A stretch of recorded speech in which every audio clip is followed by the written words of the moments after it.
Good evening, everybody. This is Tony with Yes. Today we're here with Tori. Tori, welcome to our show again. Question and answer, where we answer your questions. We have a lot of questions that were submitted prior to the call tonight, the webinar. However, we give precedence to those who are actually on the call. So if you have a call, if you are live, go ahead and start sending in your questions, and we will take yours first. Anyways, Tori comes to us. He's a co-director for Yes Clinics, and he, as you've mentioned before, if you've been around one of our webinars, he left the financial industry to come to help youth, young adults, and adults be able to find help and healing from mental health addictions. So tonight, ask any questions you may have regarding mental health addictions, which could be pornography, gambling, drugs, alcohol, parenting. Did I miss anything, Tori, that they could ask questions on? Nope, it's pretty wide open. Okay.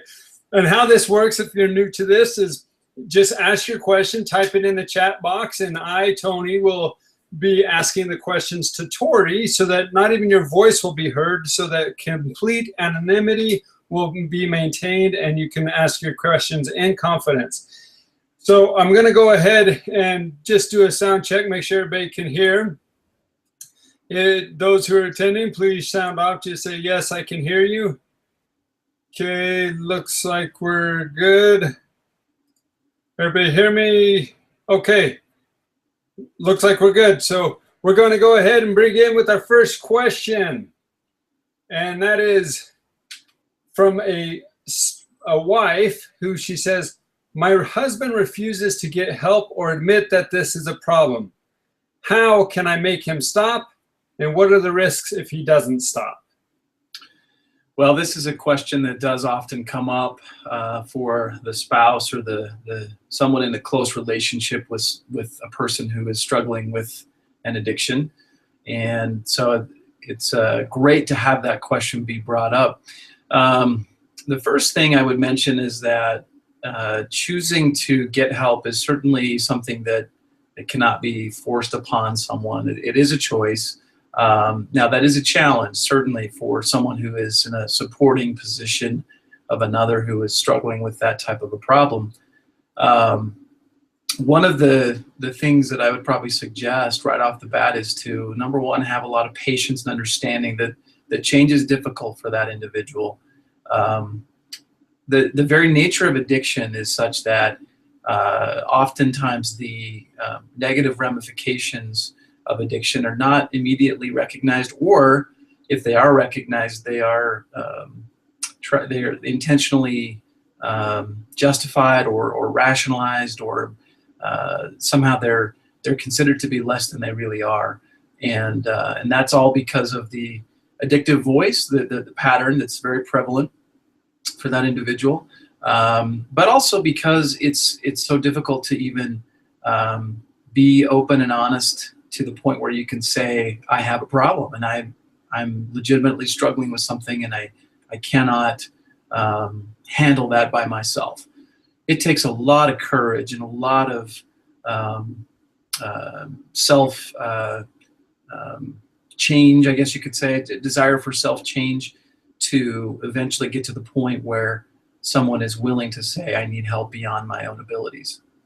So to that spouse or another person who's supporting a person in recovery or even pre-recovery, patience, love, and understanding are some very important things. But also, I think it's okay to still be honest, because you as a spouse or a supporting person in their life are experiencing difficult ramifications from that behavior as well.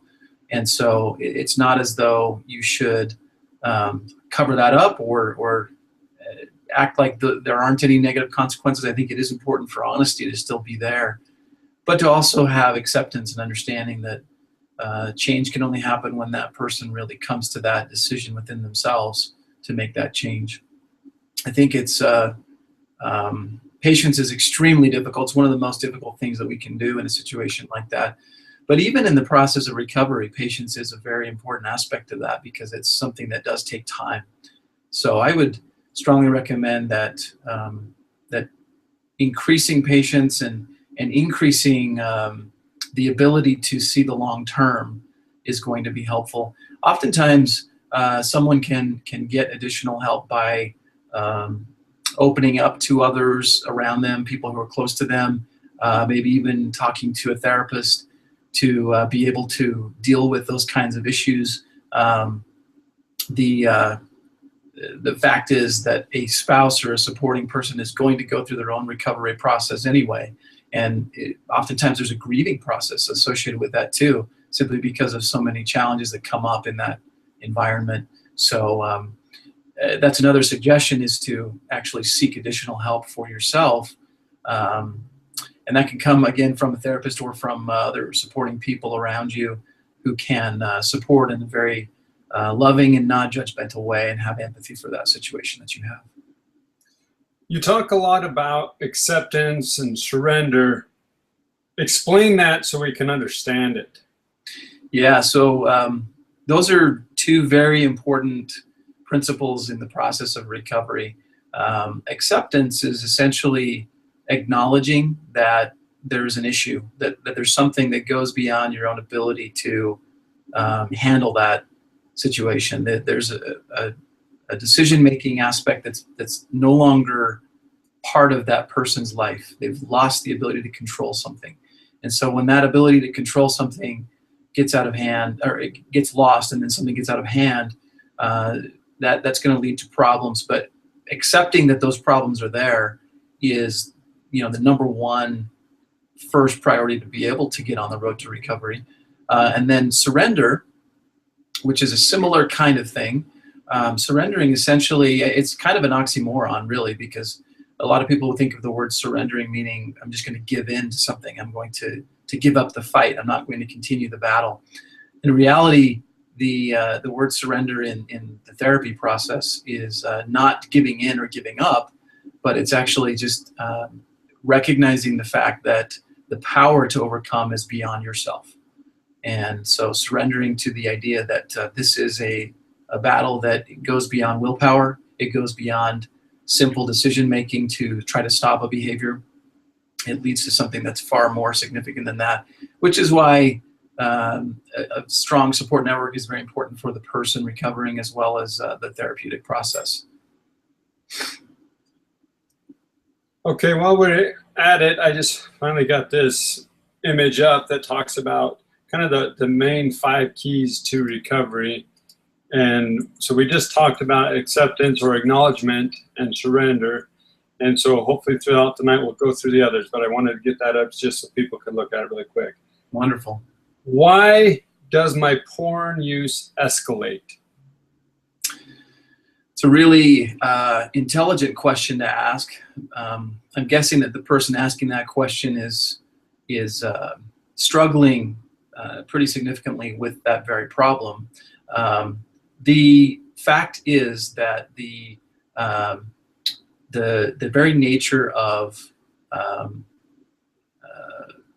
the limbic system taking over the process and responding to a set of stimuli is very much something that we don't control, because it's a very instinctual thing. So the instinctual aspect of that causes you to simply look for more. In other words, the chemical experience that your brain goes through when dopamine and other chemicals are significantly increased through the experience of viewing pornography or other addictive behaviors, the brain is interpreting that as a soothing mechanism. It's a reward-based mechanism. Because it's reward-oriented, it is something that's going to look for more and more. But it also, the reality is that the brain does build up a tolerance to that. So if it's something that routinely happens, where the chemical increase of dopamine and so forth goes up significantly, the brain is going to build up a tolerance, which is actually a very basic definition of addiction, is that your brain does have a tolerance to whatever stimulus it's receiving. And because of that tolerance, it's going to look for more and more to be able to have the same kind of reward experience the next time. So it's a very difficult thing to get a handle on, because of the fact that the reward center in the brain is going to be looking for that. It's going to be attracted to that, and it's going to say, I need more of that than the last time, because it's something that is going to make me feel good and satisfy the cravings that help me deal with the triggers, the coping mechanism that I'm looking to have in my life. I found my son viewing pornography. I didn't know what to do, so I walked out of the room. What should I do? This is a wonderful topic to bring up. We often talk with parents about children and adolescents at home who are experiencing this kind of thing. And the number one thing that I strongly recommend for parents is to be understanding and willing to listen, instead of being accusatory and judgmental. The behavior itself is often something that's it's kept secret because of the fact that there's shame associated with it. Now, depending on someone's value system and depending on the extent of the prevalence of that habit, that shame level may be higher or lower for a certain person. But generally speaking, if someone is keeping it secret, there's a significant amount of shame involved in that.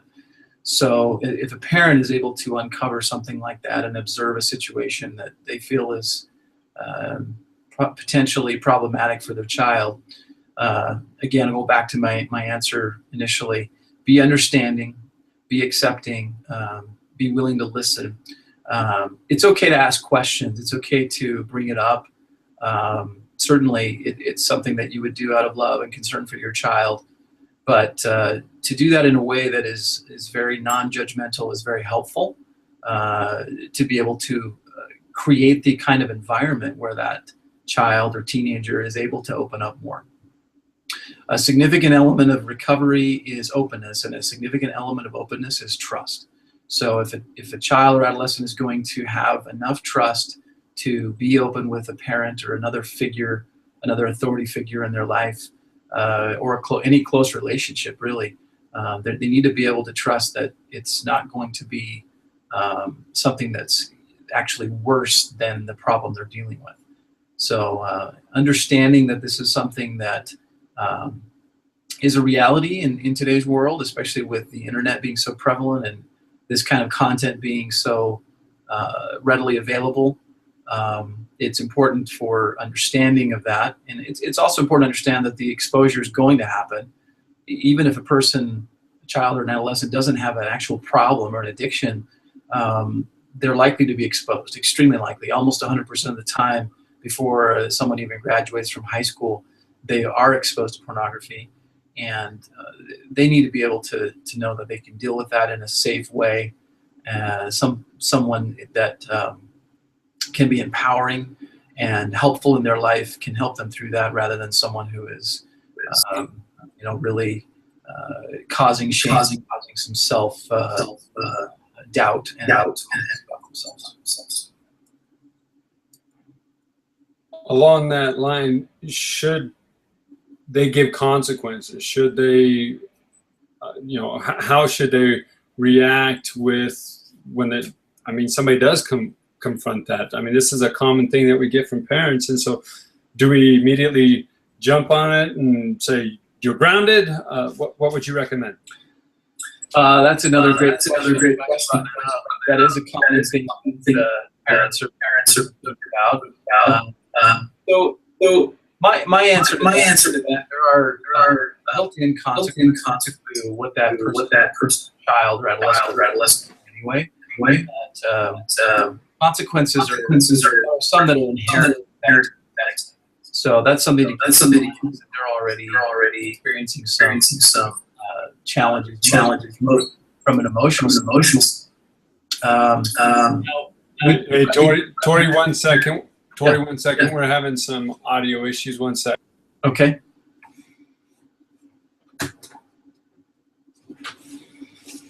You can try just holding that and see if that will work. Sure, no problem.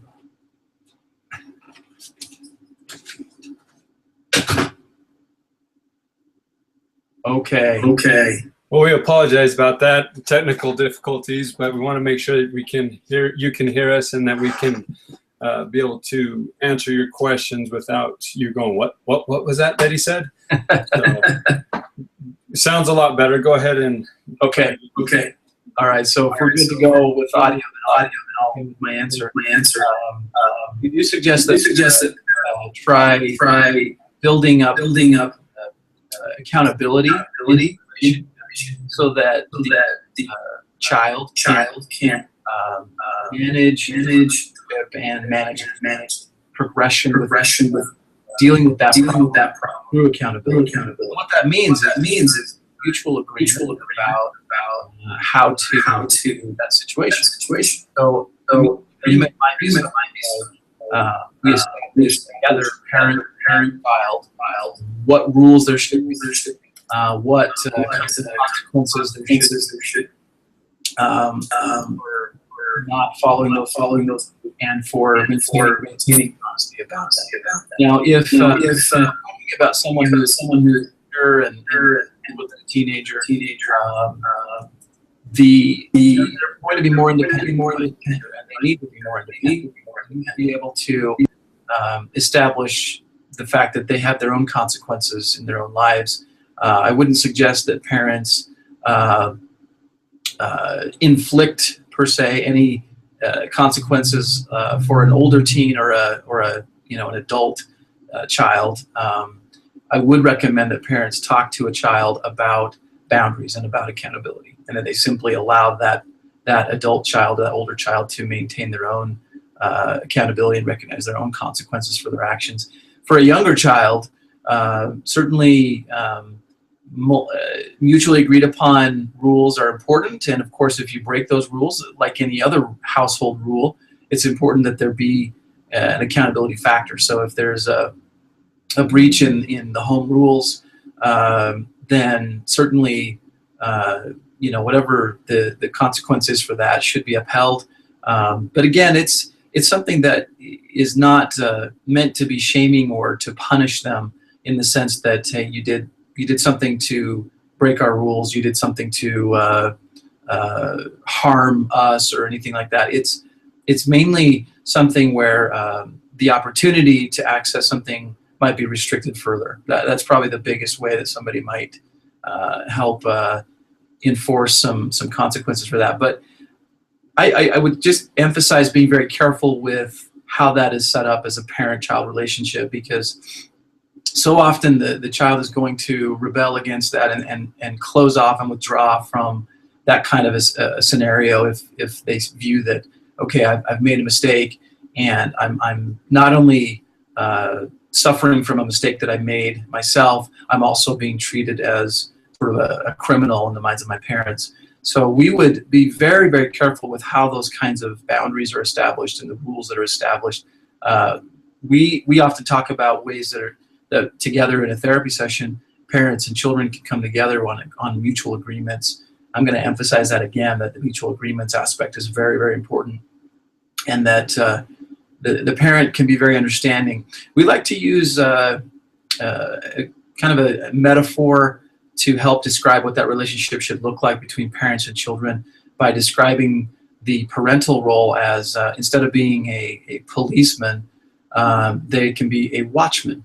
And instead of the child being a criminal, not a police-criminal relationship, but they would be, rather than criminal, they would be simply a humble warrior.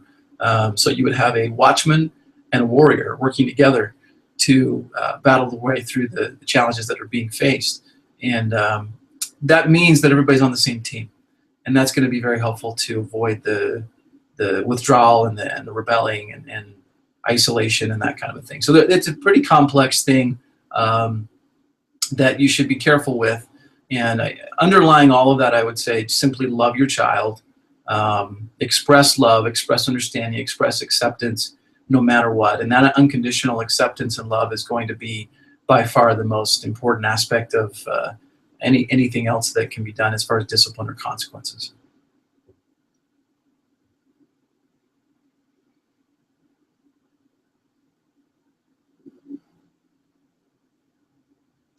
Let's see, Tony, I think I lost sound from you. I can't hear you. Sorry, I muted myself. Okay. What are some of the symptoms of excessive internet porn use? Okay, so symptoms of excessive porn use. Well, one symptom would be isolation. That would be a very important aspect of it. And that can happen for a number of reasons.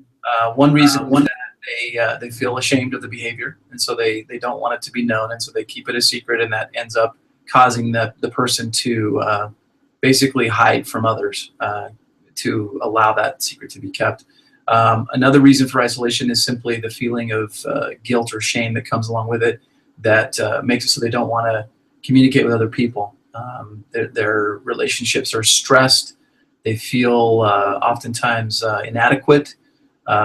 They feel like they are not able to live up to the sort of personality that they maintained in life outside of that, meaning that they can't live up to the roles that they have formerly played. It can affect employment. It can affect performance in a lot of other ways. Another aspect of signs or symptoms of excessive porn use would be it can have an effect on them sexually. It can cause dysfunction.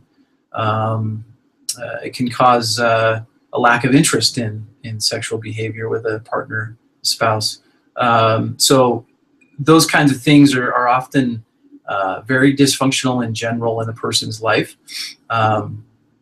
They often have a lower self-esteem and a lower sense of hopefulness for the future. And often, I guess one other aspect I would mention is that there's often a certain amount of boredom with normal life experiences. So the boredom that would come because of not being not constantly experiencing the thrill of the chemicals of the dopamine and so forth through that addictive behavior can cause us to lose interest in the things that maybe normally would have had interest in our lives. So those are all some symptoms of the impact of pornography usage. Have you ever heard of porn causing irreversible damage to the brain? Irreversible damage to the brain. In my experience, I have not seen something that is irreversible. I think probably what is more likely is that somebody may engage in other behavior as a result of the pornography use and the addiction, the addictive cycle, that could be irreversible. So, for example, if somebody is engaged in the behavior to the point where they're very dysfunctional in life and they end up making very detrimental decisions, reckless decisions that can be harmful to themselves and to other people, that could be something that's irreversible. So that could definitely happen. I've seen people who do struggle to the point where they make decisions that can virtually kill a relationship, kill one's career path, things of that nature can happen for sure. But I think in terms of the brain being able to recover and the person being able to recover from the addictive elements of pornography, in my experience, it's not something that's irreversible.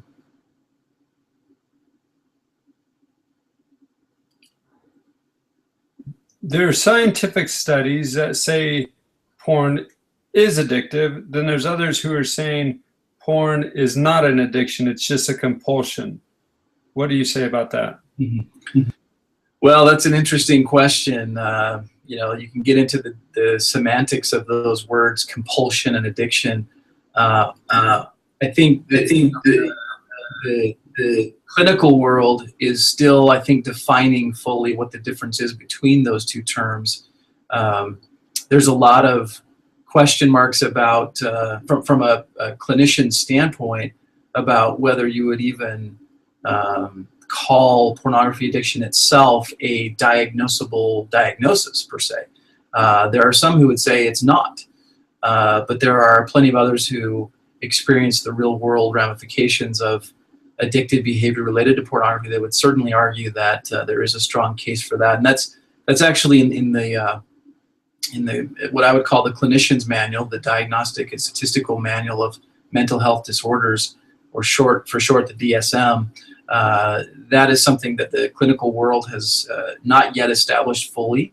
I think the truth is that there's an undeniable amount of compulsion in addictive behavior. And so if you want to call it a compulsion or call it an addiction, to me they're very similar terms, in the sense that it's basically the limbic part of the brain taking over and not allowing the logical thinking part of the brain to make good decisions. And when that happens, compulsive behavior does result. Now, some might argue that that is something that's actually an instinctual behavior. It's not compulsive, it's instinctual. And I would agree that it's certainly in the instinctual realm. It's part of the brain where things do process naturally. And so that is an important element to think about. Sexual behavior is instinctual. And because it's instinctual, it's deeply embedded in every one of us within our brains very naturally. However, we have the ability to manage that, and as that's basically the process of recovery, is learning to manage that sexual component of the brain so that we engage in healthy sexual behavior and can feel happiness and balance in our lives. Why is it that I'm addicted while my friends are not? Well, that's a good question. I think I would probably ask a few other questions to know for sure the context of that question. For example, is the viewing of pornography the same for that group of friends? Are the patterns and the habits the same, or are they drastically different? There are certain elements that make a person more prone to addictive behavior. I've heard a lot of people describe themselves as I am a very addictive person. I'm a very habit-forming person, where I constantly have to turn to something to help me cope. I can't just learn to cope on my own, and so they turn to any different type of behavior, whether it's pornography, whether it's drugs or alcohol or gambling or whatever. And so the aspect of someone being more or less addictive than others, I think there is a case for that.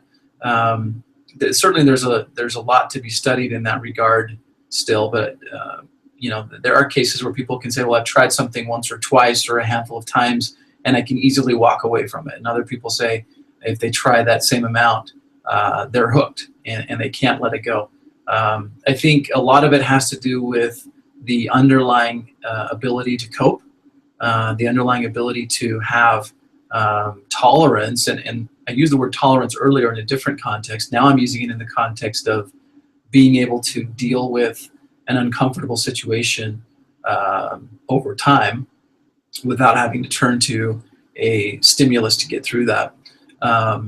So if they can build up that tolerance and that coping ability, then they're less likely to develop addictive behaviors in response to any stimulus. So there's a lot of variables at play. It's a great question. I think I would emphasize that it's not something to be ashamed of if it seems as though you struggle with addictive elements that maybe others don't, who experience some of the same things that you experience, and instead consider simply what you can do to help yourself. I think comparison is a dangerous game to play. Everybody is on such a different path in life. Everybody has such different abilities and thinking approaches that, and frankly, everybody's raised in a different environment. They learn to cope with things differently, to the point where everyone is on a unique path and has a different experience.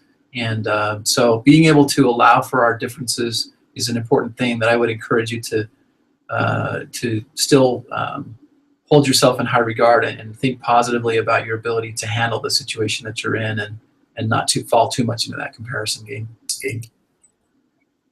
Is porn a bigger problem for men than women? Well, I would answer that by saying it's a more common problem for men than it is for women. It's difficult to say whether it's a bigger problem either way, because the impact of pornography addiction can be very widespread for both men and women. And what I mean by that is that if a man, let's say a husband, is addicted to pornography and his wife is not, she's going to feel the ramifications of that, and vice versa. If she is and he's not addicted, then he's going to feel the ramifications. But definitely more frequently, we're working with individuals, men and boys, who are facing sexual addiction more frequently than women are. However, I would also add that it seems to be changing. In my experience, it's starting to change quite a bit, where increasingly more young women and women are getting involved in it. They do tend to get involved in it in different ways and for different reasons, but there is certainly that element of it can certainly impact either gender. So it's not as if women are insulated from that problem. They wouldn't become addicted. I think there are different elements at play. For example, with men, they typically are more visual oriented, so that the visual stimulus is something that has a bigger impact on men than it does on women. But make no mistake, there's a visual aspect to women as well that, in a sexual nature, that visual component is at play as well. But it does seem as though there is a greater propensity for men to become engaged in that kind of behavior, simply because of the extremely visual orientation of sexual attraction, especially. With women, it's more about the connection. It's more about the relationship. And certainly men can have that component as well when it's well understood, the importance of a connection in a relationship. But for women, they certainly have a more emotional based connection that's at play when they deal with something of a sexual nature, which is why I hear quite a number of women who talk about things that are not as visual in nature but can still be very sexually addictive, such as romance novels or things of that nature, where there's more of an emotional play, a play on emotions that comes into effect for them, that can draw them in. And that's very different for women. Again, female clients who view pornography as well as men, but I would say that in general there's more frequency with men in terms of viewing pornography than with women, but it is an issue that can affect both quite a bit. I put up this article that Fight the New Drug actually just did that I thought was quite interesting, how the porn industry is capturing the women now, even in a way that was more prone to the men. And I just thought this was an interesting article, and it's a good read for anybody, but it may be a little triggering. So I encourage you to be very careful if you do go read this, because there are very triggering words being used and stuff like that. So caution and warning before you read it. But it is a good article about how the dangers of porn are affecting everybody. So, okay, moving on. Is masturbation okay? So this is a question we get.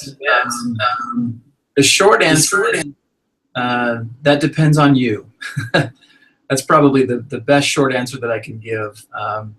For some, it is something that's against a moral code, a value system, so that they look at that kind of behavior as something that is not acceptable, or at least not okay to discuss or make evident publicly, simply because they feel that it's not something that fits in with their moral values.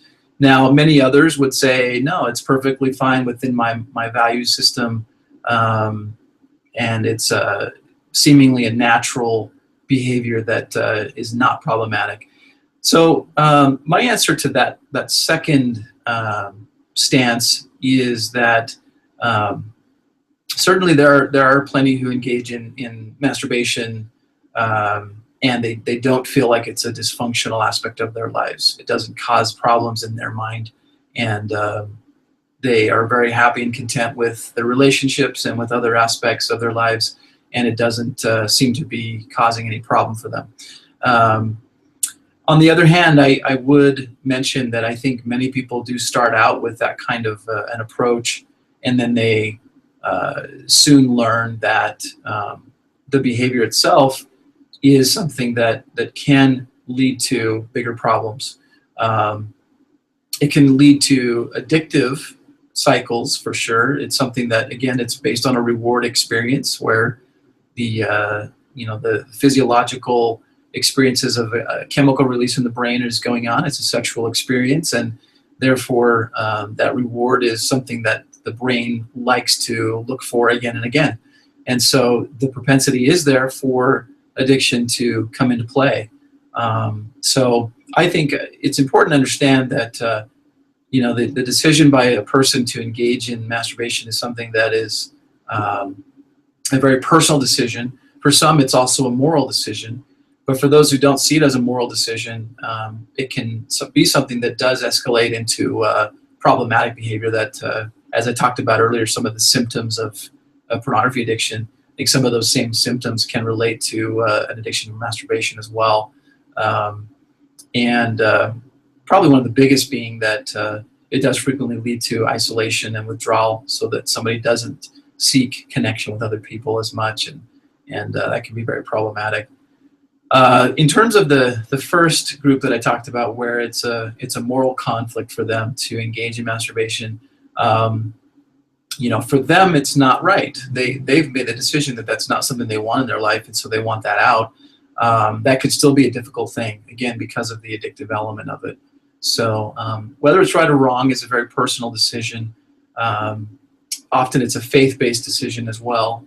But from a professional standpoint, the biggest element of wrongness, if you will, is simply the propensity for that addictive behavior and for the problems that it can cause in relationships and in self-concept.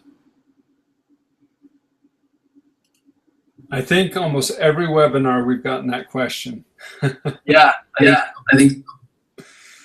Okay, what is sexual exhaustion? Sexual exhaustion. Well, I think that could be defined in a couple of different ways, but one thing, I think some would probably define that as losing interest in sex in general, which can certainly happen. That's actually one of the symptoms that I mentioned earlier about, a symptom of addictive behavior, addictive cycle, is a loss of interest. Another thing would be kind of related to the idea of tolerance that I mentioned. I've mentioned two different meanings of that word tonight. I'm going back to the first meaning of the word tolerance now, which means building up a tolerance to something where it's not enough. The initial experience is not enough, and so you look for more and more. There are some who describe their experience as, especially when they do have a sexual addiction, they describe their experience as, I can't get enough of exposure to sexual things, so I continue to look for more and more extreme examples or portrayals of sexual behavior, and then there's a significant loss of interest in less extreme examples of sexual behavior. In other words, the extreme pornography and other sexual behaviors can lead someone to lose interest in a, quote, normal sexual activity, such as a sexual relationship with a spouse. That's another way that people define sexual exhaustion, is that they simply lose interest in the sexual experience that's a normal experience in favor of something that's a lot more extreme. And so it can definitely be something that is frustrating, and people often wonder, what's going on? Why is this happening? Why am I losing interest in something that I previously enjoyed greatly? And I think the word exhaustion is a good way to describe that, simply because you're constantly looking for more and you're never satisfied, to the point where frustration creeps in and you sort of give up on many things.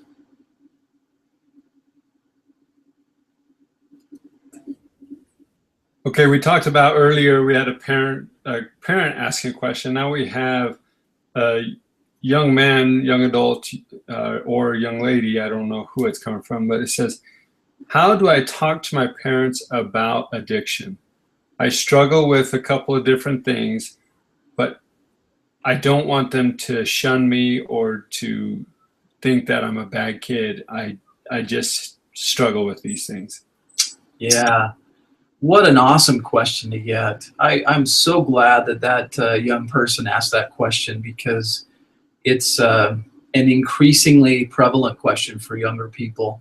How do I talk to my parents about things like that? And in reality, it can be similar to talking to them about almost anything else that's really difficult in life. The biggest factor, as I mentioned earlier, to be able to have an open discussion is to have that trust. And so first thing I would suggest for a young person to be able to talk to their parents is to let them know, let the parents know that you want to be able to talk openly about some challenges that you have, and that you want to be able to have their trust in regard to that situation. What that often means is that you're kind of setting the stage for them to know that there's something that you want to reach out to them about, but that you are concerned about their potential reaction to that. And so I would encourage words like, I would like to get your help with something. However, I want to be able to help you know that what I need is for you to continue loving me, for you to continue helping me and supporting me and being there for me unconditionally, even if I bring up a problem to talk to you about. What that does for the parents is it allows them to feel like, wow, my son or daughter really feels like I'm an important person in their life, and they really want to talk to me about something that's important to them. And as a result, they're much more likely to have empathy in response to that situation that you bring up. So it's kind of a training process, if you will, to set the stage for your parents to be able to receive your information or your outreach in a positive way.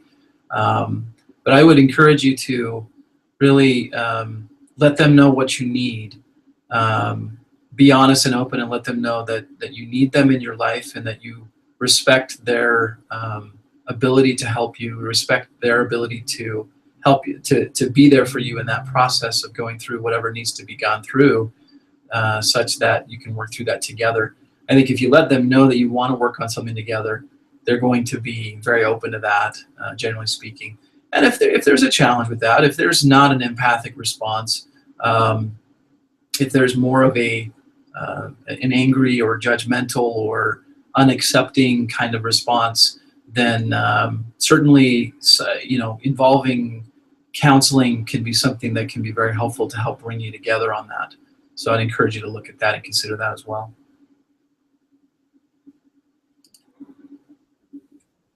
Why can internet porn and alcohol lead to addiction as opposed to other pleasures like working out, exercise, or daily spiritual improvement, stuff like that? Oh, okay. That's a really good question. I guess my first thought with that question is that I do think that exercise and working out and that sort of thing can be addictive. I do believe that it can be. I have certainly seen people who go to very extreme levels in their exercise practices to the point where it does become dysfunctional. So dysfunctional meaning that it interferes with other aspects of life. It interferes with relationships or work or family responsibilities or balance, happiness, contentment, things like that. For example, if somebody seeks to exercise more than anything else in life, and they simply cannot deal with life without exercise being a part of it, being a significant part of it, then there may be a problem there. Certainly, it's good to exercise, and there's tons of value in that. In fact, it can be very therapeutic, actually. But at the same time, balance is important in everything. Too much of anything can be bad. So I would just kind of challenge the notion that addictive behavior can be a part of exercise and working out.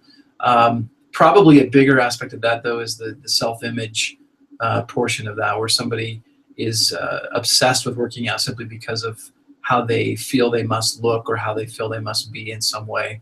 And so that can be a separate issue. But in terms of spiritual things that was also mentioned in the question. So I think there's certainly an extreme in any category can happen. You know, if somebody spends all of their time, every waking minute, doing things of a spiritual nature and never addressing any other needs like physical or emotional needs, then that could be problematic too. I think generally speaking, that's not the case though in our world, in our society. It's something where spirituality is definitely not exaggerated in most cases. It's something that's very needed, in my opinion, because I firmly see us as both physical and spiritual beings who need spiritual nourishment in our lives in order to be fully healthy and balanced. But I think generally speaking, because spiritual things are empowering and uplifting and strengthening and really meet a very natural core need within ourselves, I think personally that's one of the reasons why it's very unlikely for that to become something that's addictive in nature.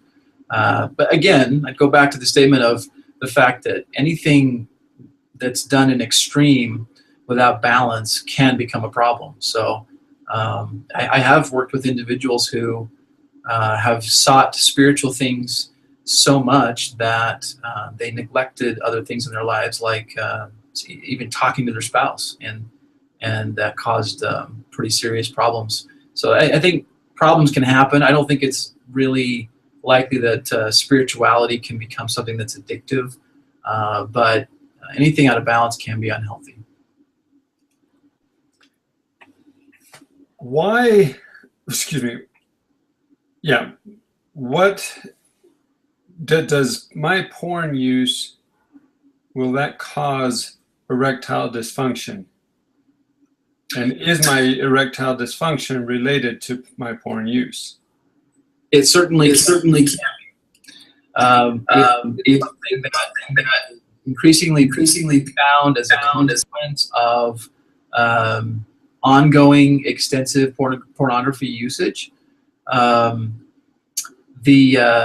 It's something that I would definitely encourage you to talk to your medical professional about. It would be something that is very important to discuss with someone who is a trained medical professional, which I am not. I'm not a doctor.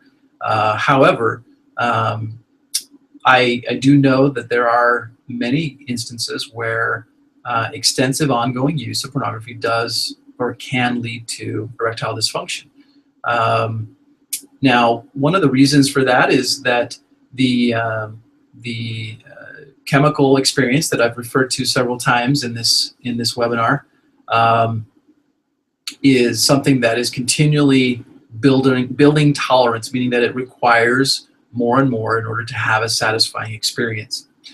So the normal use of senses to become sexually aroused, sight and touch and so forth, may not be enough at a certain point.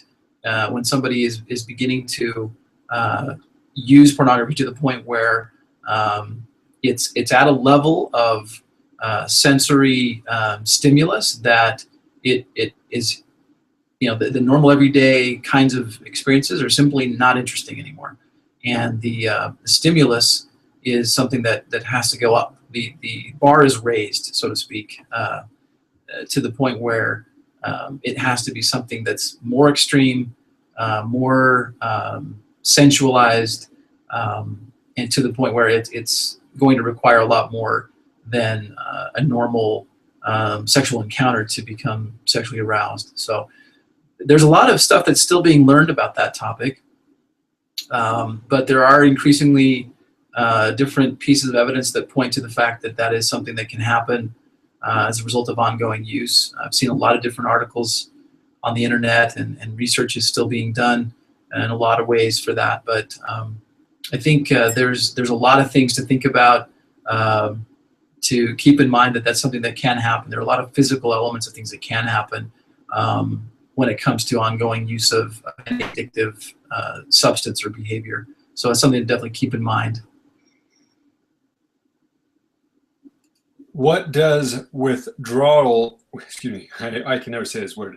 What does withdrawals from porn addiction look like? What have you heard? So typically withdrawal from use of pornography looks like someone who is struggling to cope with something, basically. So it looks like someone who is stressed. That can be a very common thing. They feel a lot of stress and anxiety.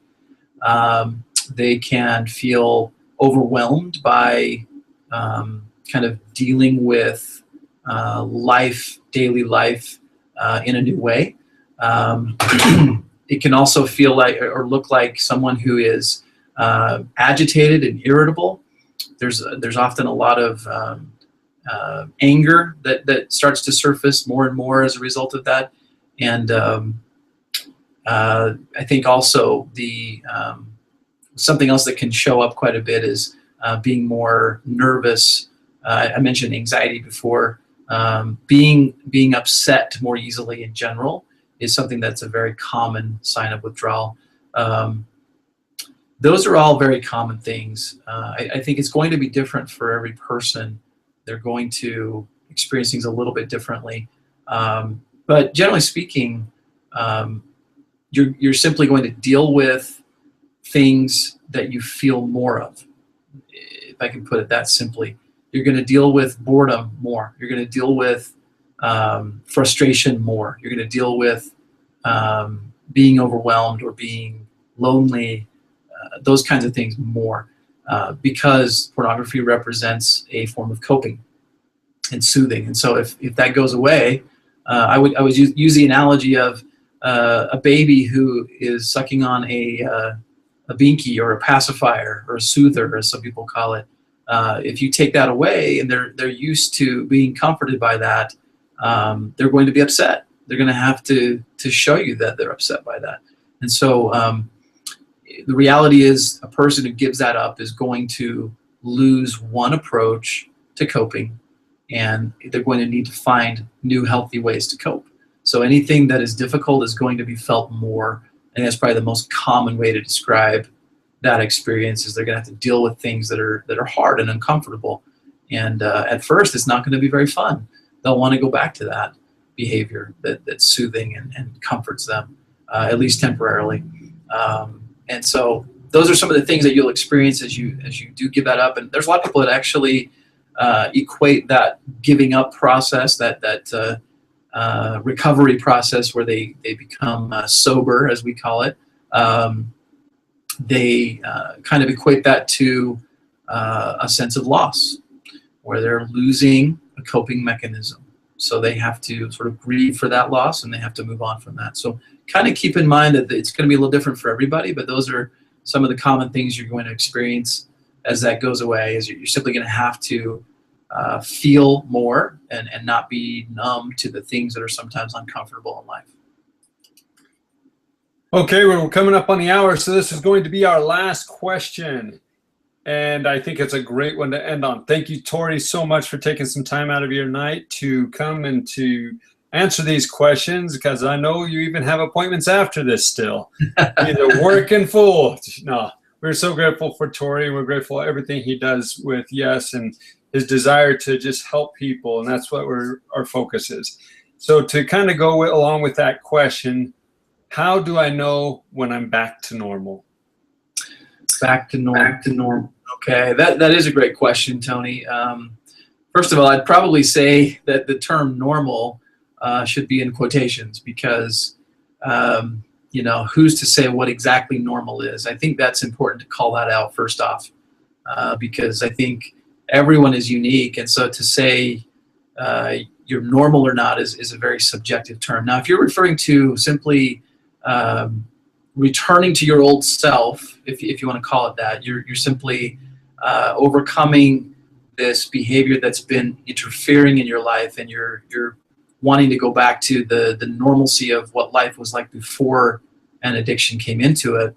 If that's the definition of normal, then what I would say is, the way to know that you're back to normal is simply that you can find joy in your everyday experiences again.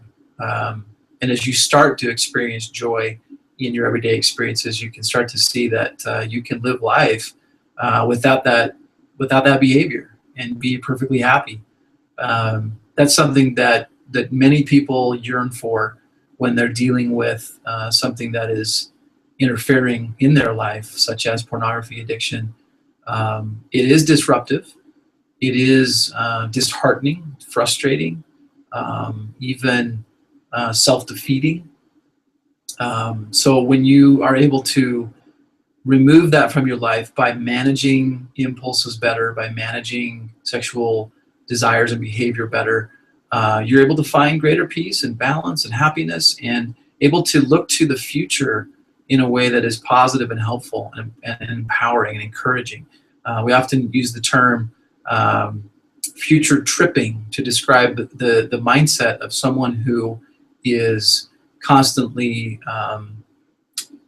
looking at with a pessimistic point of view at the future because of their current situation. And I would suggest that once we see the possibilities of living life free of this addiction, we're able to find a future that looks far brighter, and we feel much better about our future, about ourselves in general. So all of those aspects that I mentioned, enjoyment of life, feeling better about yourself, looking to the future with a brighter sense of hope, all those things I think point to returning back to the kind of person and the kind of life that you want to have and be free of addiction. And it's definitely very possible. I've seen a lot of great people who have gone through significant changes in their lives after significant trials and challenges, and they've seen wonderful, wonderful improvements in their lives. It can definitely happen. So hang in there, keep the hope, keep the commitment to the process of recovery, and you'll accomplish some great things. Okay, thank you very much, Tori. Thank you, everybody, for attending, and we look forward to answering your questions next month. Have a wonderful night. Talk to you later. Bye-bye. Bye-bye.